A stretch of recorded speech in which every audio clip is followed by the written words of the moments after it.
Hello friends, study with ज्ञान प्रकाश में आप सभी का बहुत बहुत स्वागत है। दोस्तों, 69,000 शिक्षक भर्ती परीक्षा में गणित से कुल 20 प्रश्न पूछे गए थे और प्रश्नों का स्तर भी काफ़ी अच्छा था, यानी कि जो प्रश्न थे वो बहुत ही आसान नहीं थे। तो आगामी जो शिक्षक भर्ती परीक्षा होने जा रही है उसके लिए गणित की तैयारी भी आपको गंभीरता से करनी होगी, क्योंकि अगर आप गणित को जो है मिस कर देते हैं तो निश्चित रूप से आप मेरिट में आने से पीछे छूट सकते हैं। तो गणित आपके लिए बहुत ही इंपॉर्टेंट है और स्कोरिंग भी है। साथ ही साथ ये आपके लिए बहुत ही जरूरी है कि आप गणित के प्रश्नों को 20 में से कम 15 प्रश्नों को आप सही सही हल करके आएँ। तो इस वीडियो में हम करेंगे चर्चा प्राइमरी और जूनियर शिक्षक भर्ती के लिए गणित के पाठ्यक्रम पर। तो फ्रेंड्स, यहाँ पर सबसे पहले मैं आपको ये बताना चाहूँगा कि प्राइमरी और जूनियर शिक्षक भर्ती परीक्षा में जो गणित का स्तर होगा उसका स्तर कक्षा 12 के लेवल का होगा। पाठ्यक्रम क्या होगा, तो सबसे पहले आपको बता दें कि अगर आप प्राइमरी या फिर जूनियर शिक्षक भर्ती परीक्षा के लिए तैयारी कर रहे हैं तो ये टॉपिक आपके लिए बहुत इंपॉर्टेंट है। कोई भी टॉपिक आपको छोड़ना नहीं है। अंकीय क्षमता यानी कि न्यूमेरिकल एबिलिटी, साथ ही साथ गणितीय संक्रियाएं, इसको कहते हैं आप मैथमेटिकल ऑपरेशंस। इसमें जो बेसिक संक्रियाएं होती हैं जैसे कि जोड़, घटाना, गुणा, भाग और अन्य संक्रियाएं ये इसमें शामिल होती हैं। इसके अलावा दशमलव यानी कि डेसिमल, स्थानीय मान जिसको आप प्लेस वैल्यू कहते हैं। प्लेस वैल्यू का मतलब क्या होता है फ्रेंड्स, जैसे कि मान लेते हैं यहाँ पर मैं एक संख्या लिखता हूँ 5005, ठीक है। यहाँ पर अगर मैं आपसे ये पूछूं कि ये जो लास्ट वाला 5 है इसका जो प्लेस वैल्यू है, इसका जो स्थानीय मान है ये क्या होगा, तो फ्रेंड्स इसका जो स्थानीय मान है वो 5 होगा।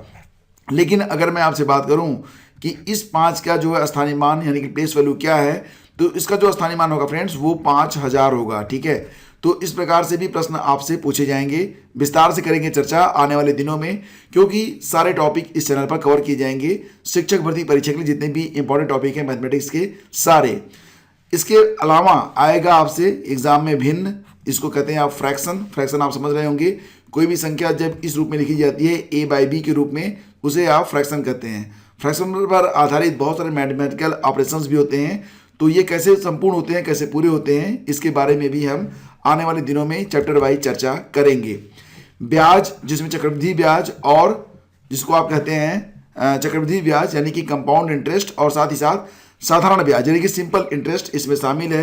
तो कई प्रकार के प्रश्न बनते हैं इंटरेस्ट पर आधारित, तो सभी टॉपिक को हम करेंगे कवर। आगे बढ़ते हैं, आपको बता दें कि आपको लाभ हानि के प्रश्नों को भी बहुत ही गंभीरता से समझना होगा। That is profit and loss. Percentage विभाज यानी कि डिविजिबिलिटी रूल जो होता है, इस पर आधारित क्वेश्चन भी एग्जाम में पूछे गए थे। इसके अलावा फ्रैक्शन, जैसा कि आप लोग जानते हैं गुणनखंड एक बहुत ही महत्वपूर्ण संक्रिया है और ये बहुत कठिन भी लगती है लोगों को, लेकिन ये बहुत ही आसान है।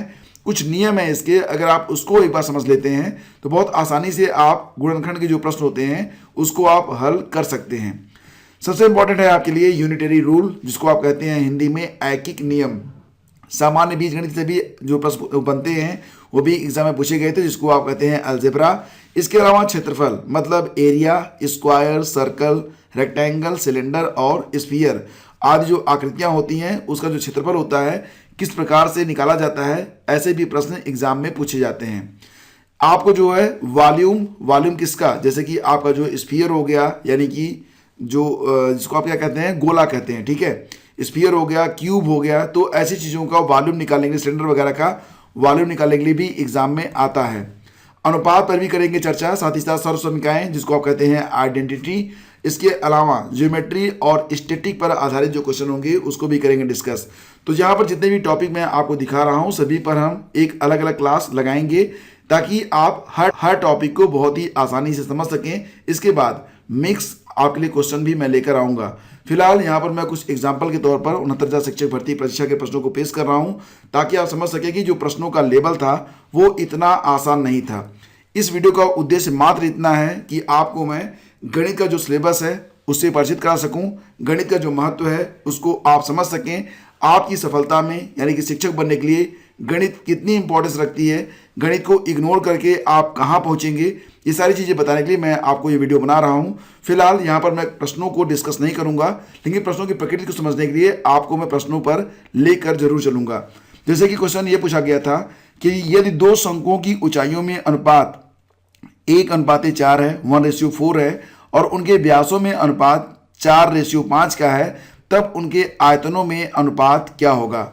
अब आप समझ रहे होंगे कि प्रश्न जो हैं वो बहुत ही आसान नहीं थे। प्रथम 9 प्राकृतिक अभाज्य संख्याओं का औसत कौन सा होता है। हालांकि क्वेश्चन जो एग्जाम में देखने को मिलेंगे आपको वो हिंदी और अंग्रेजी दोनों ही भाषाओं में आपको मिलेंगे। क्वेश्चन नंबर 85 भी आप देखिए और 86 भी देखिए और आराम से देखिए ताकि आप ये समझ सकें कि आपको गणित में कितना समय देना है। कोई भी क्लास जो इस चैनल पर लगाई जाएगी, एक भी क्लास आप छोड़ेंगे नहीं, ये आप संकल्प रखिए। साथ ही साथ अगर आपने अभी तक हमारे टेलीग्राम चैनल को ज्वाइन नहीं किया है तो इसको ज्वाइन करना बिल्कुल भी मत भूलिएगा। ज्वाइन करने का लिंक वीडियो के डिस्क्रिप्शन में है या सिंपली आप @study with ज्ञान प्रकाश लिखकर सर्च करिए और कनेक्ट हो जाइए ताकि कोई भी अपडेट आपसे छूटने ना पाए। हमारा टारगेट है कि वर्ष 2021 के अंत तक आप निश्चित रूप से अपनी मनवांछित सीट तक पहुंच सकें। दोस्तों वीडियो अगर आपको पसंद आया तो इसे लाइक कर देना, अपने दोस्तों में इसे शेयर कर देना। चैनल पर अगर आप पहली बार हैं, शिक्षक भर्ती परीक्षा की पूरी तैयारी करना चाहते हैं तो चैनल को सब्सक्राइब कर लेना। Thank you so much, have a great day. जय हिंद।